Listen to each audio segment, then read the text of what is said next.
A couple quotes about our founding fathers on immigration. And keep this in mind when you hear about how we're a nation of immigrants. And I don't know, we're a nation that was founded by settlers. It's one thing. Also, if you do want to say we're a nation of immigrants, how'd it go for the natives when there was an invasion of Europeans? But anyway, so here's George Washington, 1794. My opinion with respect to immigration is that except of useful mechanics and some particular descriptions of men or professions, it's like people we really need, there is no need of extra encouragement. It's like we don't need to go out and get more people. While the policy or advantage of its taking place in a body may be much questioned, for by doing so they retain the language, habits, and principles, good or bad, which they bring with them. Whereas by an intermixture with our people, they or their descendants get assimilated to our customs, manners, and laws. In a word, soon become one people. It's like, well, do they, is the question. Like, his point is, if you bring in a bunch of people, will they assimilate? Will they bring in, will they assimilate to our language and habits and principles? Or will they retain their language, habits, and principles that they bring with them? So here's George Washington back in the 1700s talking about assimilation. So when you conservative talk about it today, you're not being racist, not a bad person. George Washington was concerned with it just the same. He wrote that to John Adams. This is James Madison. He wrote the Constitution, 1790. So here he's writing about naturalization, which is different. Again, the states created the federal government. States came first, they created the federal government, and they gave the federal government certain things, and only certain things that the federal government is allowed to do. 10th Amendment states that anything that's not listed, we keep for ourselves because we came first. One of the things the states gave the federal government was to come up with rules of naturalization. So how to become a citizen of America.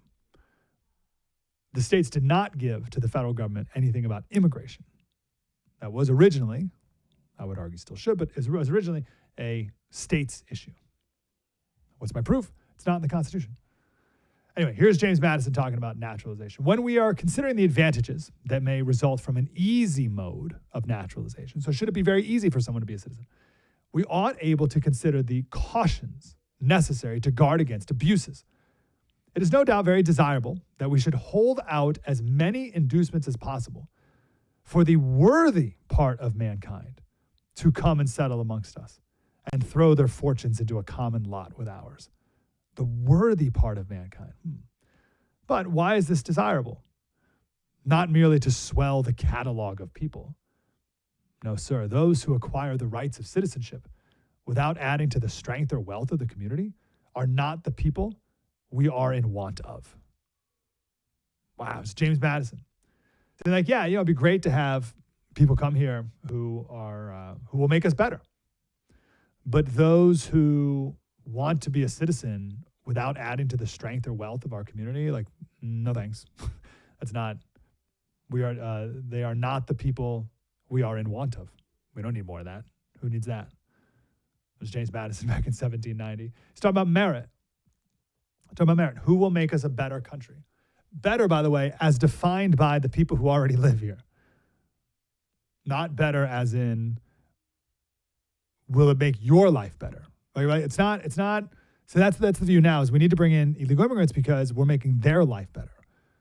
And that's great for them, but that's not how we should be thinking about it. It's making our life better.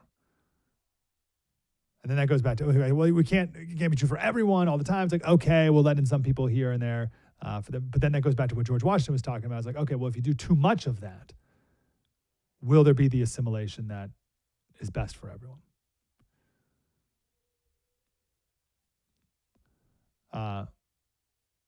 We played clips yesterday from a bunch of Democrats. I think it was in the segment. And they kept saying that one reason we need immigration is, well, who's going to clean our toilets? Who's going to pick our fruit? I just find that like so super racist. But the other line that the Democrats always say is our birth rate's really low. So we need more brown people because who's going to pick the fruit? And we need more brown people because our birth rate is so low. So we don't care who. We don't care who it is. We just need more. And that's what James Madison was saying. He said, we don't need, why do we need more people here? Not merely to swell the catalog of people. We don't just need people for the sake of people. We should care about who is coming here. So there's James Madison. All right, here's Alexander Hamilton. The safety of a republic depends essentially on the energy of a common national sentiment, of a uniformity of principles and habits, on the exemption of the citizens from foreign bias and prejudice, and on that love of country, which will almost invariably be found to be closely connected with birth, education, and family. Common national sentiment. If you bring in too many people, do they share, without knowing who they are, do they share that common national sentiment? All right, check this out. The opinion advanced in the notes on Virginia is undoubtedly correct, that foreigners will generally be apt to bring with them attachments to the persons they have left behind, to the country of their nativity, and to its particular customs and manners. They will also entertain opinions on government congenial with those under which they have lived, or if they should be led hither from a preference to ours, how extremely unlikely is it that they will bring with them that temperate love of liberty so essential to real republicanism? Are these Venezuelans, do they really love this country? Do they really love liberty? Or they just want a job, they just want money? There may, as to particular individuals at particular times, be occasional exceptions to these remarks, Alexander Hamilton said. Yet such is the general rule. The influx of foreigners must therefore tend to produce a heterogeneous compound, to change and corrupt the national spirit, to complicate and confound public opinion, to introduce foreign propensities. In the composition of society, the harmony of the ingredients is all important, and whatever tends to be a discordant intermixture must have an injurious tendency. Oh, it's beautiful. The harmony of ingredients. How about that? How about this? In the composition of society, the harmony of the ingredients is all important. All we talk about in this show is culture. We talk about culture all the time, especially when it comes to immigration, but all the time. Just culture is everything. And when it comes to immigration, we talk about compatible cultures, because there's all different types of cultures, and there's an infinite mix of different aspects of different types of cultures all over the place, right? And that's good. But some are good and some are bad. And some cultures are different, yet still compatible. Some are incompatible. But we always talk about compatible cultures. But I like what Alexander Hamilton said here. In harmony of ingredients. The harmony of ingredients is all important. All right, this is 1802.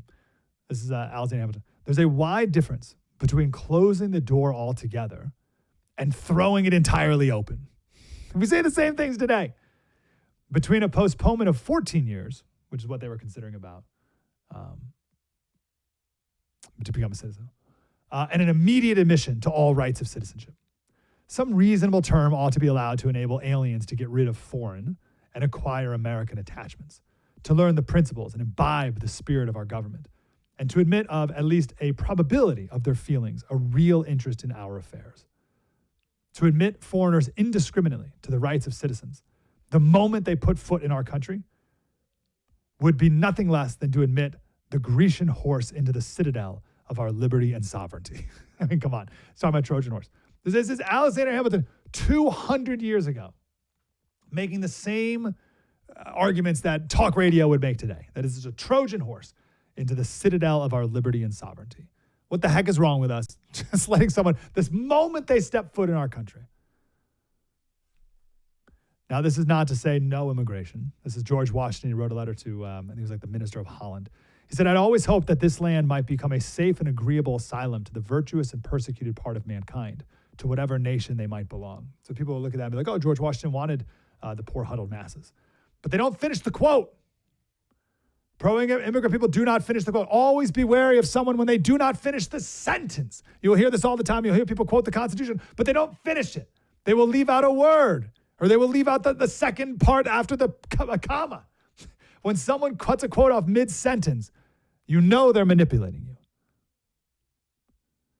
So after he says, hey, listen, now we want to be a safe and agreeable asylum to the virtuous and persecuted parts of mankind. But he ends that with, I shall be the more particularly happy if this America can be by any means useful to the patriots of Holland, with whose situation I am particularly touched, and of whose public virtue I entertain a great opinion. So George Washington wasn't for everyone from everywhere all the time, no questions asked.